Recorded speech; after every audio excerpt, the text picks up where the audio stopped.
Welcome. You're tuned to the Urban Affairs program.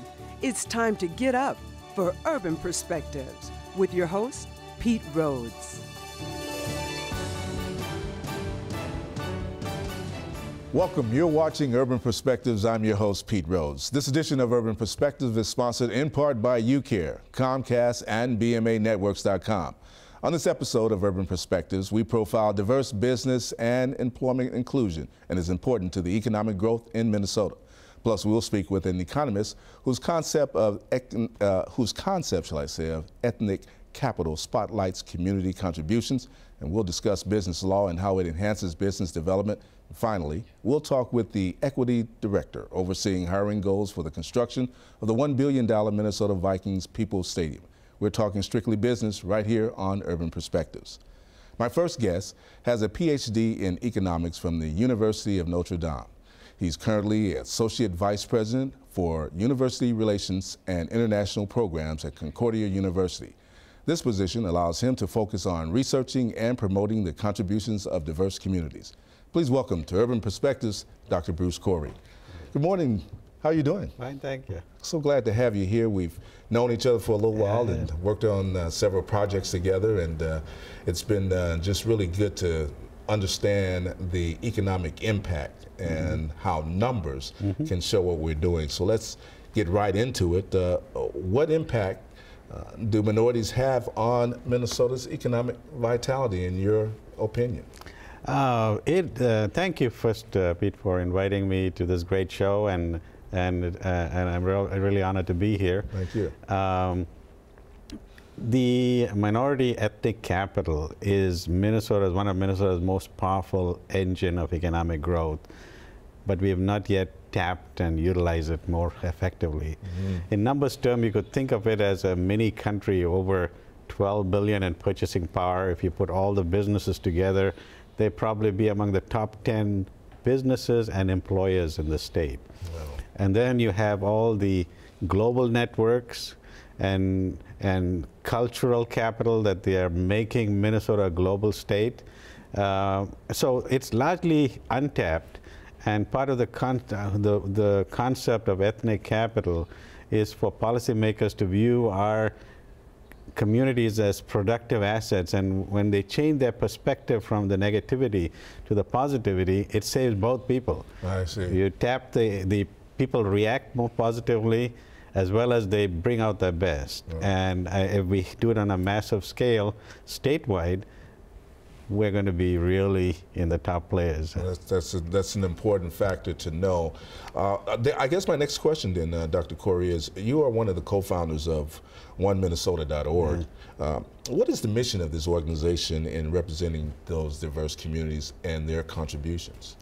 It's been a group, a nonpartisan, multi-ethnic coalition that comes together organically around issues that are important, and most recently around voting, which I can share with you a little bit about it.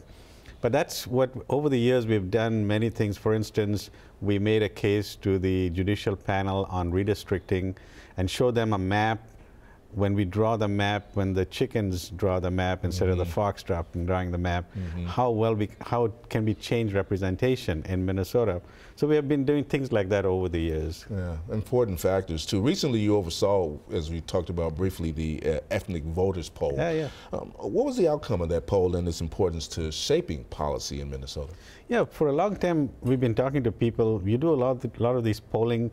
Can we capture the minority voice? Yes. But they didn't seem to pay any attention to it. At the same time, they talk about how minorities are not participating in the political process, and even some of those numbers we recently shown were misleading when the way you show the numbers. So finally, we decided to do an online exit poll, and we did it with 12 community partners, and including the Minnesota Minority Media Coalition, who helped us get the word out. And so as a result of that, we captured over 350 voices of the minority voter across over 60 cities, 80 House seats, 40 Senate seats. So they were very representative of the state. And this group of voters were also very highly engaged. They've been attending fundraisers, they've hosted fundraisers, they've volunteered.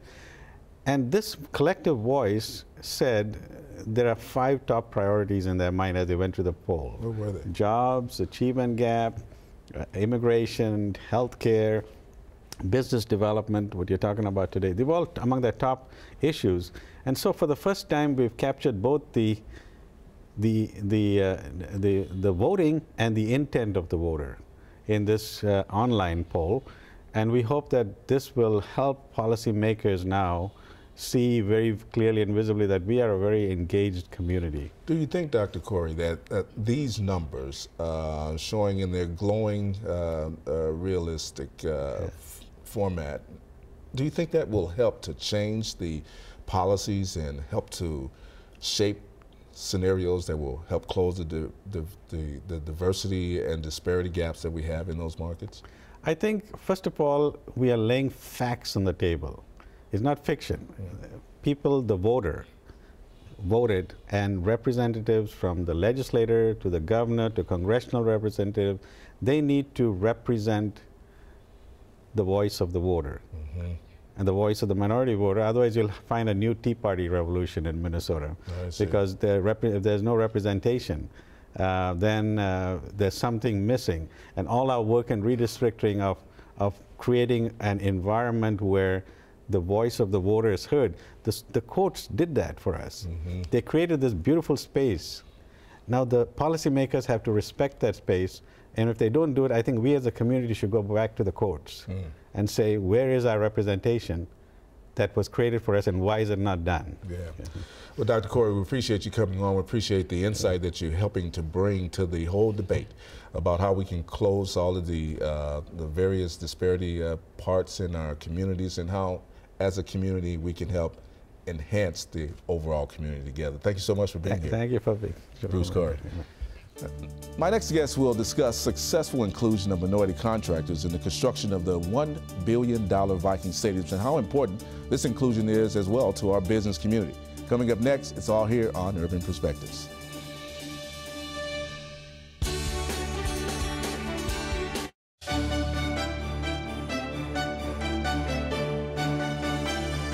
My next guest has served as Director of the Office of Civil Rights for Minnesota Department of Transportation. He has developed and implemented training and placement for minority construction jobs, and now he is the Equity Director for the Minnesota Viking Stadium.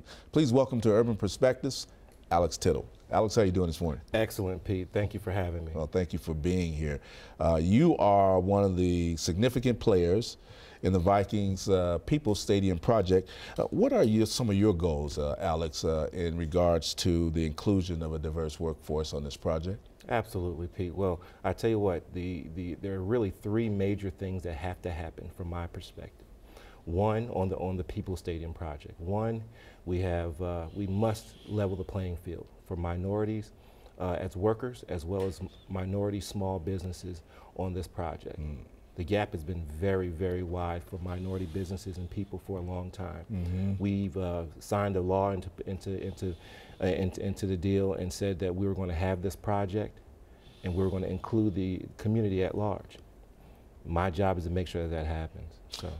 You know, there are some of the areas. What are some of the areas? We've seen some. We've worked before on inclusion of construction workers on a number of projects, starting with the Target field.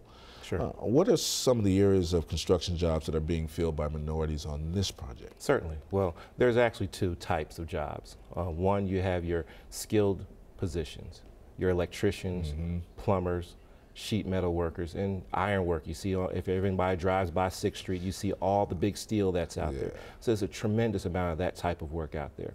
The other side is your unskilled labor, which is not necessarily technically skilled, but unskilled, which would be your laborers and your carpenter type. I see. Now, how do you interact with the lead construction people? Because I know there are quite a few of them to guarantee the fulfillment of these hiring goals for this project. Sure. Well, there's 3 things that have to happen on the project with respect to my interaction with the subcontractors. One, their projections.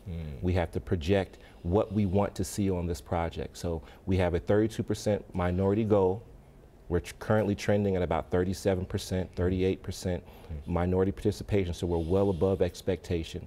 Secondly, we have to meet with them, the construction contractors, to ensure that they understand what the expected out of them. So accountability is key. And then the last thing, most important, is transparency. We've got to make sure that we're transparent about the actions that they take, what we're holding them to, so the public understands that they're getting the best out of the dollars that they put in, because this is a public project. You know, you're going to always have detractors who say that some things are not being done as fast or as quick enough. We look at the numbers are exceeding the actual goals. What do you say to those that may still have something to say about it not doing what it should do? Certainly. Well, you know, as a 10-year Army veteran, I always go back to some of the things that I was taught back in the military, and that's this one thing we call a crawl, walk, run method, okay? You have to crawl first, and once you start to crawl, you start to gain momentum, you walk a little bit, and then you start running. I think at this point, with only 30% complete on this project, we're at the crawl stage. We're definitely not up and running. We anticipate running sometime around this summer of 2015, so we'll be at the height of the project. We currently see about almost 800 people working daily on this project. Great. We'll see about 1,100 this summer, so we're going to actually see a huge influx of individuals on this project in this summer. So there may be opportunities still for construction workers to get in on this project? Not may. Labor? Not may. There will be opportunities. Great to hear. And we have some strong partners that are working with us to ensure that those opportunities become prevalent. We're currently contracted with the EAF, or the Employment Assistance Firm, that's led by Summit Academy, Minneapolis Urban League, Merit Community Services out in St. Paul. We have a number of other organizations that are working on outreach and training to make sure that we get the right kinds of folks who are excited about the opportunity, so that there are no excuses when it comes to not meeting goals. All contractors have an opportunity to set a new precedent for the construction industry, and they do that through this project. I've seen you in action. Do you feel that your position has strengthened the job opportunities for diversity in this project? Absolutely, Pete. My job as the equity director, as well as my counterparts with the MnDOT, with the Met Council, with all these other state agencies, we have a requirement, a responsibility to not just try and do it ourselves, but to look at this as a village or a team effort. So I lean on MnDOT, I lean on Met Council, I lean on my counterparts at those organizations to ensure that the rules get followed appropriately. We get the most out of our construction partners and our design partners to get the results that we have to get. That's why we're exceeding all expectations at this point, because I don't see as Alex Tittle doing it by himself. I see it as the partners making it all happen for the better good, the greater good for the project itself. Well, I think they got the right man for the right job, an important job. You're doing a good one. Thank you so much for being here and telling us a little bit about the People's Stadium. Certainly, Pete. All right, appreciate you having me. Alex Tittle. All right. Weekly here on Urban Perspectives, we present Shining Stars, brought to you by BMAnetworks.com, highlighting people, places that contribute to the vibrancy of the urban community.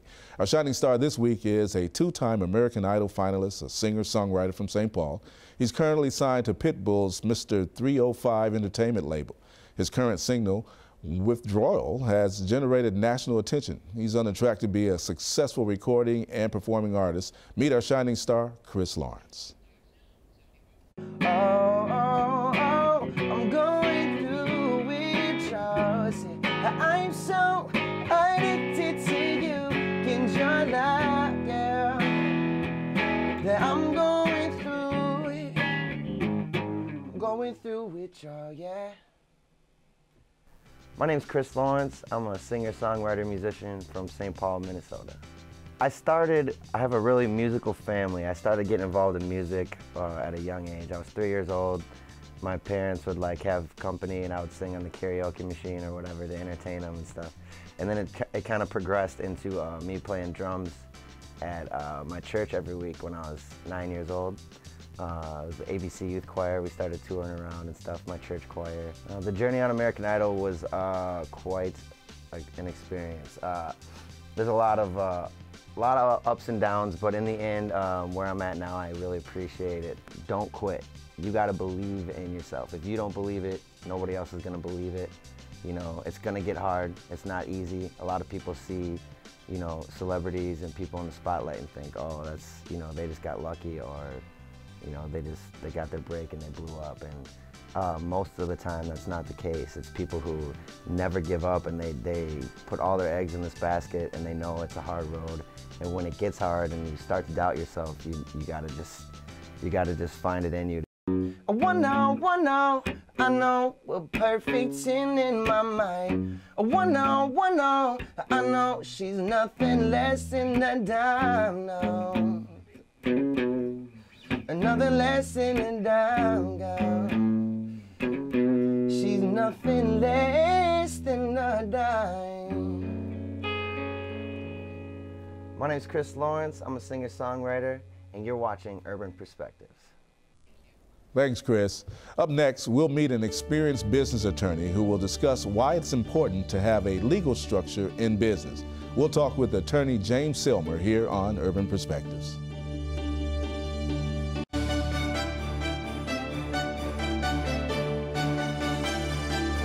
My next guest is the managing partner and owner of J. Selmer Law Firm. He brings 35 years of litigation experience specializing in business, commercial, and entertainment law. His firm has over 100 years of combined legal expertise. Please welcome to Urban Perspectives attorney James Selmer.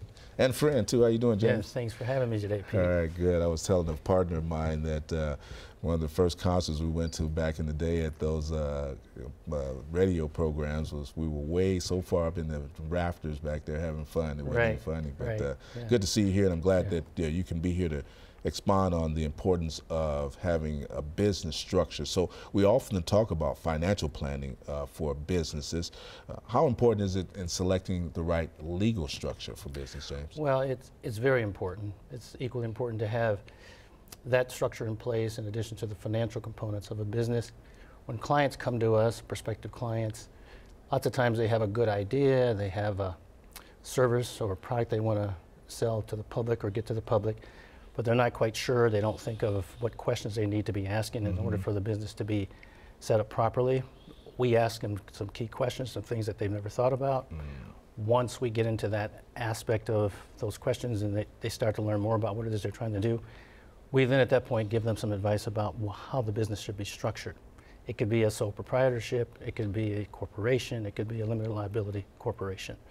It's important to have some structure in place because when you go out into the business world to do business with financial institutions, other vendors, etc., if you have your business set up correctly, it actually increases your chances of success. That's great. So expertise counts in managing your business transactions.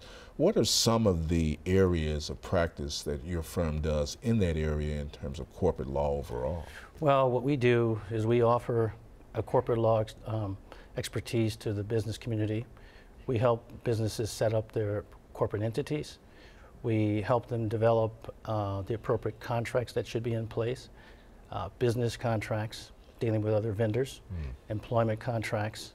If it's a nonprofit entity, we give them guidance as to how that should be set up so that they comply with the strict requirements of the federal government and local government, things of that nature. Small businesses are the economic engine. A lot of them, including myself early on in our structure, did not have the structures in place legally. What is one important piece that you would advise for a small business from a legal standpoint? Well, I think it's extremely important when you're trying to start a new venture. You have to get some guidance from somebody who understands what it is to operate a business. And lots of times you can do that by way of conferring with an attorney as well as a CPA so that you get an understanding of what is required to run the business properly.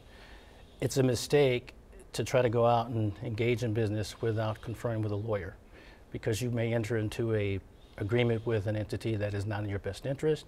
You may lose some critical opportunities in terms of advantages you might get with respect to intellectual properties and all those things.